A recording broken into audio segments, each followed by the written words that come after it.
Hey guys, so I'm going to give you a basic tutorial on pretty much how to make pages, update posts, and hopefully you guys understand it enough that you're able to at least do some simple stuff in it.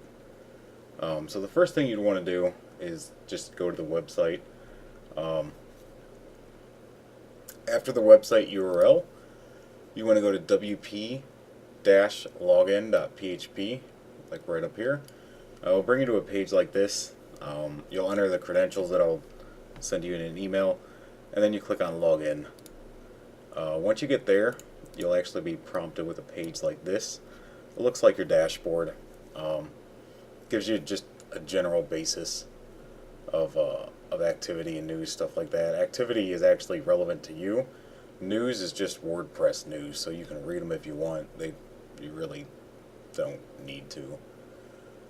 So then once you're in here, let's say that you want to go and edit a page. You just hover your mouse over here, and over here also pretty much will give you access to whatever you want. So if you want to edit a post, they're all under posts and categories. Media is where all the pictures hosted, and then pages, of course, is where all the pages are.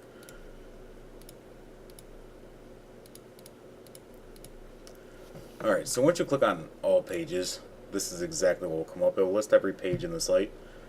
So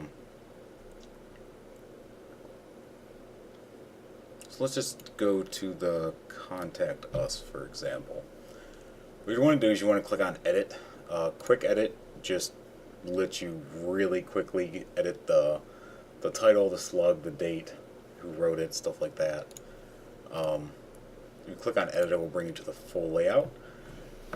So there is two types of page builders that I have in here. One is a theme, one's a plugin, and then this up here is actually standard WordPress. This really isn't going to be used on anything except for posts. So for the pages down here, what you'd want to do is you'd want to click on any of these little triple lines, and what that will do is it will give you pretty much a little text editor. If you know HTML and you actually want to write some for any specific reason, you can if you just click on text. But the visual is very similar to just a standard word editor. And to even get more options, you can click on the toggle toolbar right here, and it's the same button pretty much no matter what page builder that you'll be looking at. So say I want to change this to a heading tag. It would make everything much bigger. It actually only makes the selected bigger, but because these are grouped together tightly, like there was a break there, then it would just make that line bigger, for example.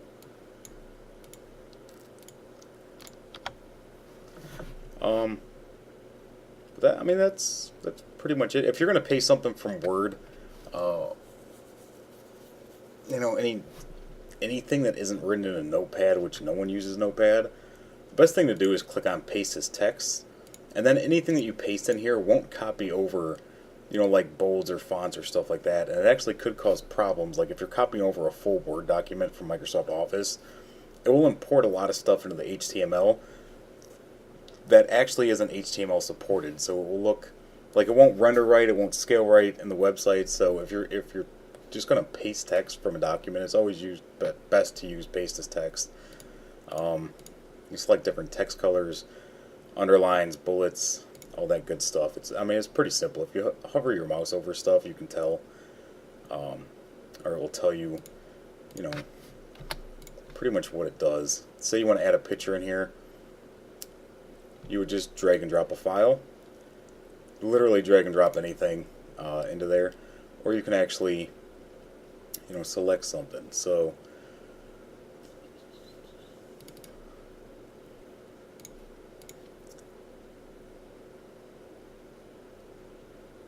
that's just an image I selected. And then over here you can actually change what the alignment will be. You can also do that once it's imported. You can have it linked to the media file. That means that it will be like an actual link. So if you want it to be clickable so they can see a bigger picture, you'd want it to link to the media file. If you just kind of want it to be there, but not really a picture, or a link, I mean, then you definitely have it linked to none. So that way it'll just be a flat image on the site, something they can look at, but it doesn't have to be clickable. And then also, you can pick really quickly thumbnail, medium, or full size. I'm just going to do a full size to show you guys the image editing also. So there it is. It's imported into it. And whenever you're done with any of these, you need to click on, with this type, you need to click on Save Changes. And then Save Changes again down here. And then update the page. So now we're going to see the Contact Us page with that picture in it. See, it's not clickable. It's just a flat image. So that actually scales down correctly because of the page builder that we use.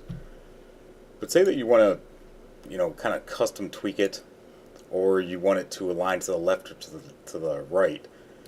If there's enough room, it will actually float on the left or right side of the wording itself. So if you want to edit the picture, you just click on the picture up here and you'll see that this little menu pops up here. And I do gotta say, one weird thing that I've been noticing with WordPress lately is that normally the menu, whenever you click on the picture, will pop up right above the image, but for some reason now it's popping up at the top of your screen. So anyways, if you click on the edit, it looks like a little pencil, and go to advanced options. Oh, I'm sorry, go to edit original, and then here you can actually edit the image inside of WordPress. So you can rotate it, flip it, and what's really nice is you can actually resize it, and it will automatically resize to whatever the scale is supposed to be, so it's not all warped. So it originally is 600 pixels. I'm going to resize it to 200. It's going to be a lot smaller. You just click on scale, and then update, and there you go. So I'll save it again, update the page, and for the effects to take place, you actually have to wait for it to submit to the database so that users can actually see it. So normally after you hit update page, you just wait till that process is done loading before it'll actually appear. But there's a good example of just scaling down an image. So let me remove that really quick so I don't forget to later.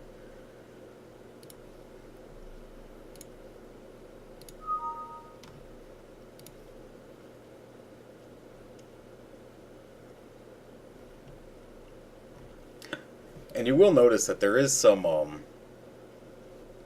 actual HTML script stuff that you really don't want to mess with. Like this is a Google embed image, and Google provides the code. But if you look in here, this is actually what it is, and this is how you have to paste it in too. If you're going to paste in any HTML or any type of code, you always have to paste it in text and not the visual editor. The visual editor will look like it's correct, but it won't actually work. Here, I'll show you. So you paste it in here, the code actually looks correct, but then if you actually go and look at the code in the text editor, you can see the differences. So it doesn't actually observe the code. It doesn't actually observe that it was code that was written. It just thinks that it's just standard text. So that's another good thing to pay attention to.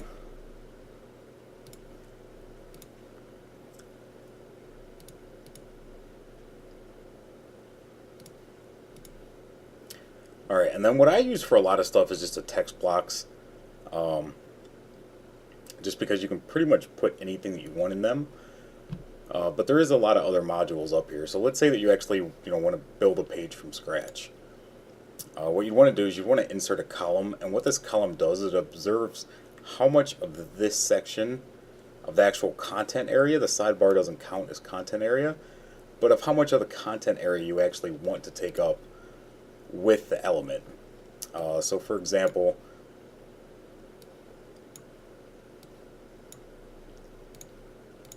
let's do a 1/3 column and a 2/3 column. So this will fill up the entire page.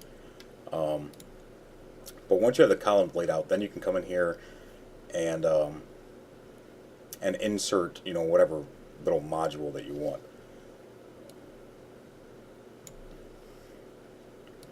So for example, I'm just going to throw this up really quick. I'll show you what it looks like.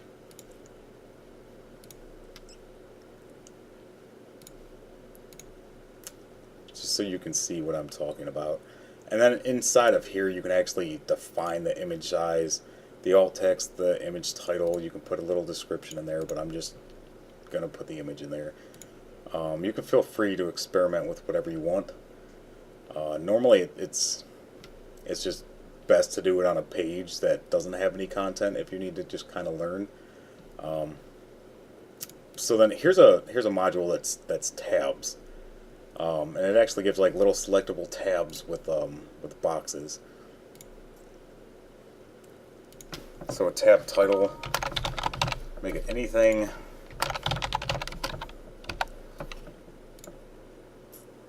And you can put in, a little description, little picture. So I'm going to have just that.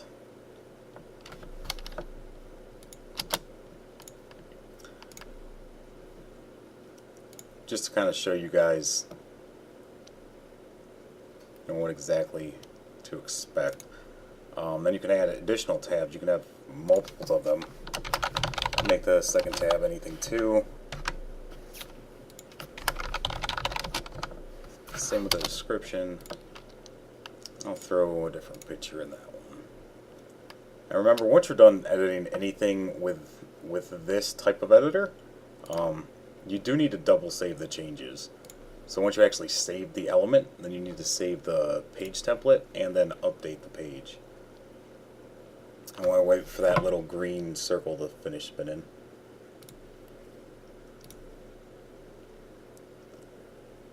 Okay, and there you go. That's the image module. This page builder isn't specifically better than the other one that I'm going to show you next. Just because it has kind of little quirks in it, and you for this image layout, you actually need to make sure that you select, crop the image to exactly the size that you need it to, which is a pain. These little tab things are okay, but on a lot of pages, it's just simpler to use this editor. So I'm going to delete this stuff so it's set back to the way it was on that page. Then I'll show you guys the home page. The home page is actually the only one, and also whenever you're browsing the site, you'll see that if you're actually logged into the back end, that instead of going to the back end to find the page you want, you can just click on Edit Page up here, and it will take you to the page editor. But like I was saying, the home page is the only page where I use actually the theme editor instead of this plugin builder. So the theme editor looks like this, and it works very similar to the plugin. The plugin is actually made by the same company, but the problem with this one is it's a bit more advanced, but it also doesn't support a sidebar, and that's you don't really need a sidebar on the home page. But yeah, for you to actually put a sidebar in, you actually have to tell it to be in the div. So just to give you guys a quick layout, here, anything that you see on any of these pages, you can actually change, and you can change it by the same triple bar. Clicking on the same triple bar brings up the same thing. Up here you can select between dark or light. You always want dark if it's on a light background, and you want light if it's on a dark background. It just changes the text color. But if you have a light on a light background, you won't be able to see it. Also, you can change how the text is aligned, but you can also do that in the actual WordPress editor too. And this box right here is just bringing up the WordPress editor. So something that I do want to point out to you guys is this one actually has a clone element. So easily you can clone this text box over and over. You know, if you do and you didn't mean to, it's simple to just click the X, remove them.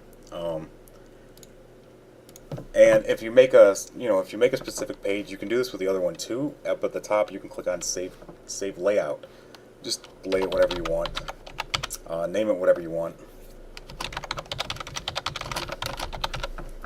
I'm going to save it as homepage last edited by Rob. And what's really nice about that is I could delete all this stuff, and once it's deleted, there's no way to instantly recover the data that was in it unless you save the layout. And just to make it a bit more dramatic.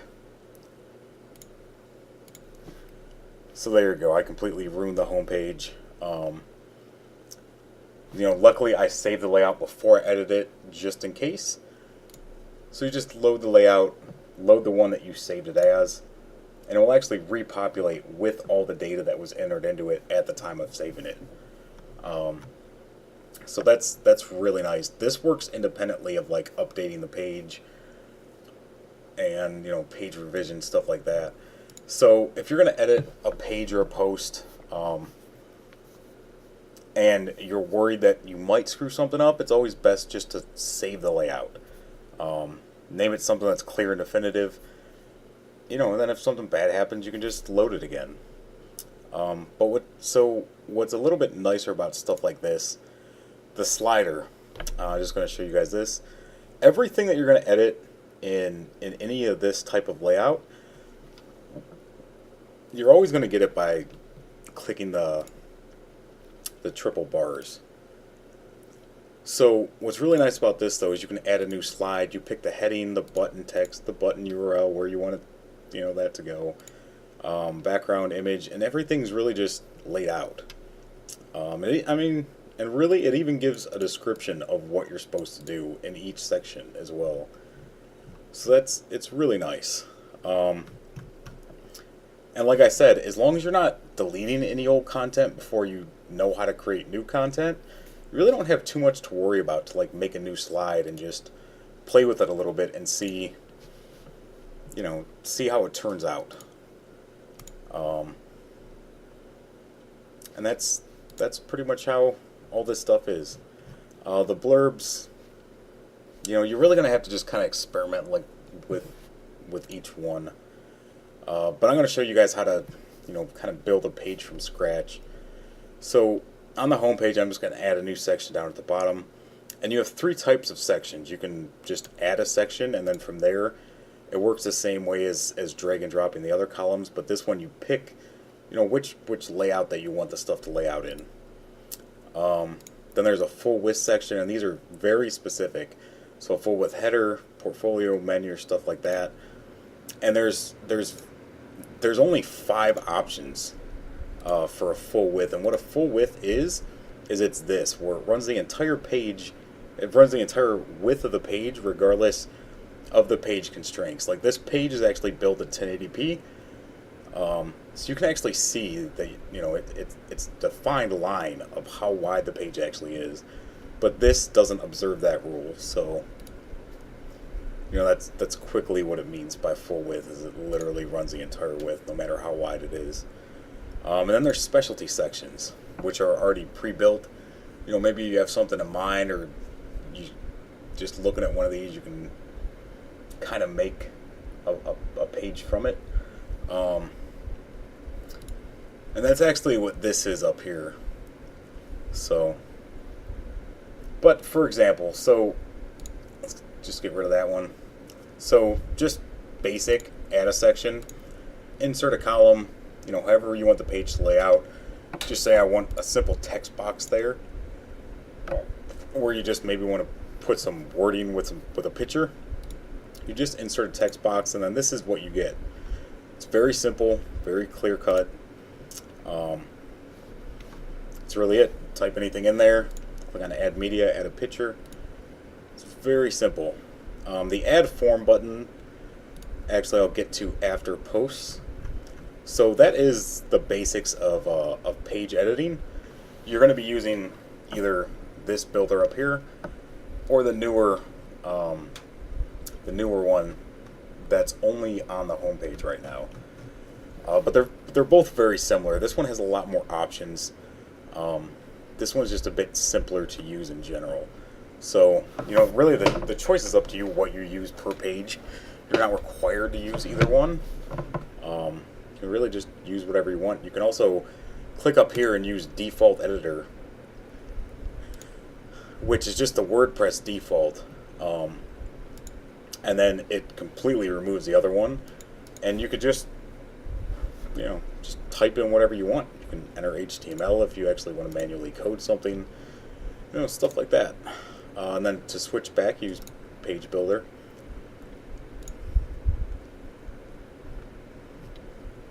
That's it.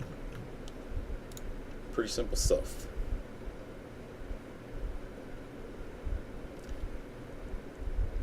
Alright. Let me just make sure really quick that nothing changed. It shouldn't have. Perfect. Alright, and then on the posts work a little bit different. And they're more of like a blog post or like a notification. And the reason that I went with posts is because then right here, this you actually don't have to update. So say that you're going to make that you guys are having a new fundraiser, just like this one. And even though this looks like a page, and it will SEO like a page, like Google will still rank it like it's a page, WordPress looks at it as a post. And what that does is it limits what it will actually pull into this section. So I'll show you really quick. Let's make a new post. You just click on posts. You can view all posts by view all posts by going to all posts. You can add new. You can select what categories. A category is let's see. Yeah, they're actually not listed on the page, and I did that on purpose. A category, if someone just went to news and events, it would list everything available in the news and events section. So you could also have a general section or an FAQ section, and then if you had a link to any one of those sections, it would list them. I think it's like the most 8 recent posts. And of course, if you guys get more into it, we can change how many are listed there, stuff like that. But just getting back to the basics, if you guys are going to post like a new fundraiser, you'll want to do a post. And to show you quickly, I'm just going to add a new post. Very bland.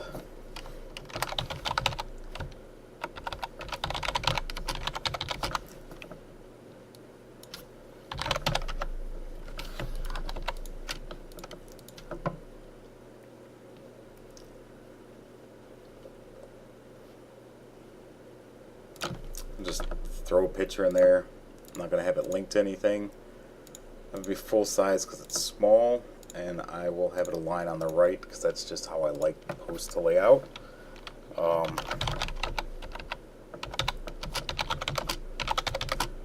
And the way that the home menu shows it, it actually takes like an excerpt.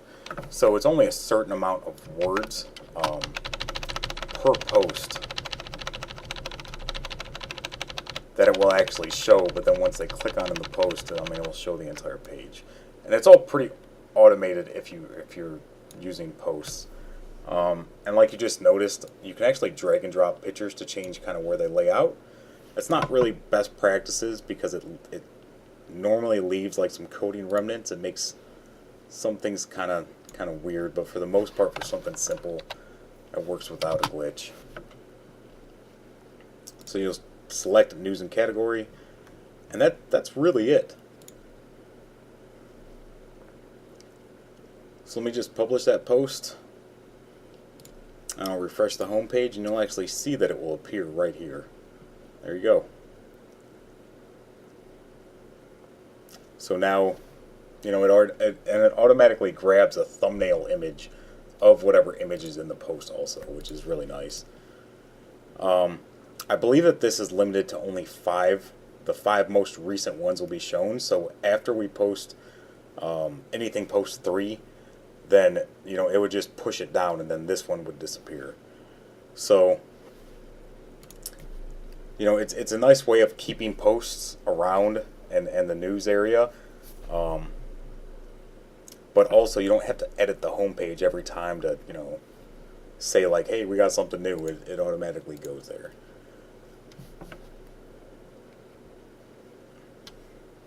Okay, so then also I can show you this too. Since that is published, let me open that back up. There's actually 2 ways that you can delete the post completely. And right here you click on trash, or inside of the post you can click on move to trash. And I'm just going to show you that. So you click on move to trash, and what it does, brings you back to the entire post page. Then it takes it to the trash. Once it's in the trash, you technically don't have to do anything. I like keeping things neat and clean, although it really doesn't have an effect. But also, even in the trash, you can restore it if you accidentally put it there. But I'm just going to delete it permanently. Alright. I think that pretty much covers the basis of editing stuff. I mean, I can get more detailed if you guys need me to about specific things. The media library, if you guys, this works really simply. Here's all the media files that have been uploaded to your site. If you need to find anything or get it like a direct URL for a link or something, just click on it. It's right there. You can edit any of these.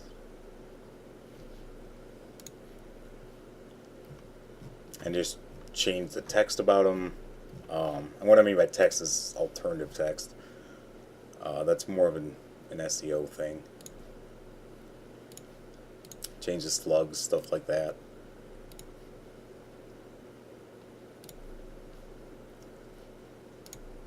Or just edit the image itself.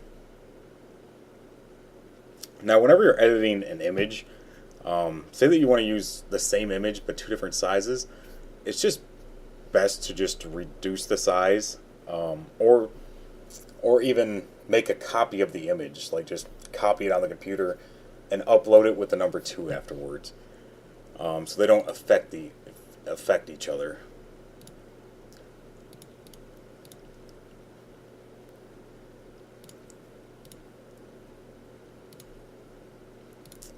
That's something else too. So if you're logged on the back end, you're looking at the front of the site, say you closed your editing tab, if you hover over here of Emerald Rose and just click on dashboard, it will bring you back to the starting menu.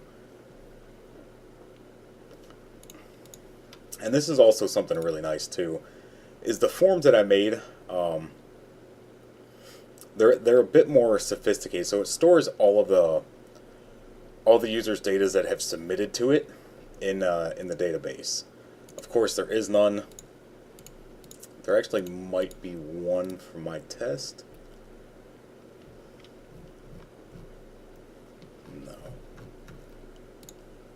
Yeah, I thought I deleted them. So you can preview the form and actually see what it's going to look like. If you click on Manage the Form up at the top, then you can change these fields just by clicking on them.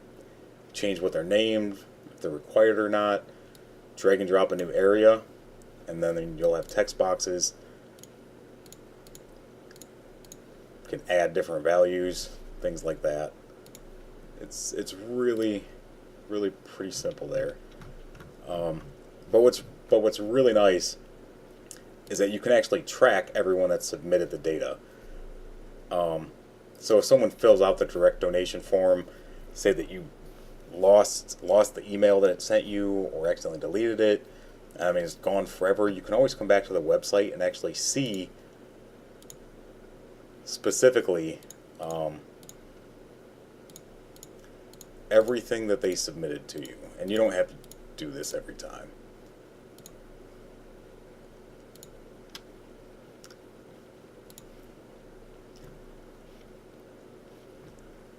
Okay, so everything will be in there. You can also export it to like a CSV or something like that. I can also export it to the database. So that's just a really nice feature. Like the quick contact, same deal. If you guys want to make like a lead capture, it will store all the information. So, it's just another way to get contact data. There's also a plugin for like MailChimp. If you guys want like a little pop-up to appear on the side. I'll actually show you another site that I worked on that has exactly what I'm talking about. So that was a little pop-up.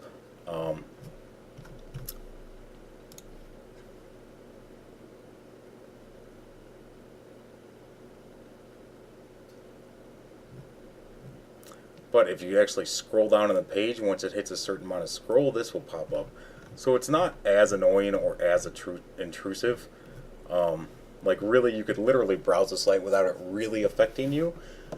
But it's a good way to capture lead data. So if someone's visiting your site, you could say, if you guys would like more information about us or join our mailing list, whatever. I'm sure I'm sure everyone has seen 100 different kinds of pop-ups. So, but yeah, it's a nice little thing to do. So that should pretty much cover everything. I'm sorry I was kind of jumping around. WordPress, there actually is a lot to cover, and I'm just trying to stick to the basics of what you guys really need to know. I think if you guys just get in here and play around a little bit, as long as you save the page before you edit it, or anything like that, you really don't have too much to fear. And also, I have it weekly backed up, and the database daily backed up. A bunch of security software is installed, and the credentials I'm going to send you, actually, you can, besides removing and deleting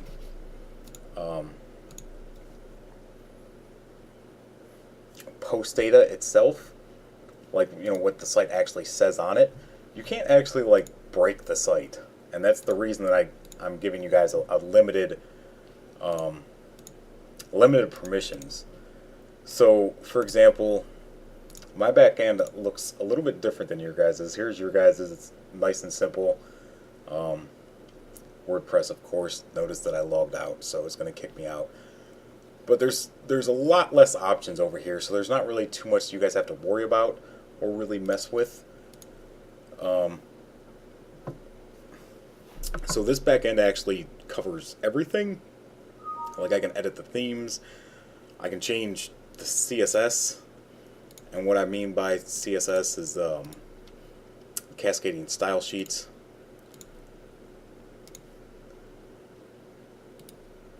And that's how I change this stuff to green. It's all over here on the right. If you guys have someone that's willing to change colors for you and do kind of more administrative stuff and coding, I'll happily give it to you. I don't want to just hand it over to anyone, because you literally could break the entire site with having it. So yeah. Also, if you guys want a new plugin, I can install those for you. I can set them up. All that kind of stuff. I'm not trying to withhold anything. I'm just trying to make sure that you guys are familiar with WordPress before, I hand you the keys to the car and you crash it into a wall kind of deal as the first thing you do. So, I will give that information to Joy right away, and at that point, she can give it to whoever she sees fit. Also, what's a really nice thing is in the backup section, if you run a backup, if you do get into the admin area, if you just go into the backups, and this is also a plugin, but if you just run a backup before you mess with anything, if something does happen, as long as you don't break WordPress itself, because breaking the site and breaking WordPress is two different things, and they're both possible. I've done them both. Very possible. So as long as WordPress is still alive, restoring, whatever page you messed up or whatever template file you messed up is as simple as just clicking restore. If you do break WordPress, these files are saved on the FTP, so it's still restorable, but then you have to go through PHP My Admin and re-inject the SQL database tables and manually extract over the site files themselves. So I'm sure that's a bit more detailed than you guys really want to know, but I'm just trying to be as helpful as I can. So if you guys have any more questions, just feel free to ask. Anything specific that you just need quick help with, whatever, just let me know. If it's a big, if it's a bigger topic to talk about, then I will. I'll probably just make another video to save time overall. And it's also a bit more just I don't know, descriptive to actually see it kind of happening in front of your eyes instead of just reading an email about it. So, yeah, guys, just let me know if you need anything. Have a good day.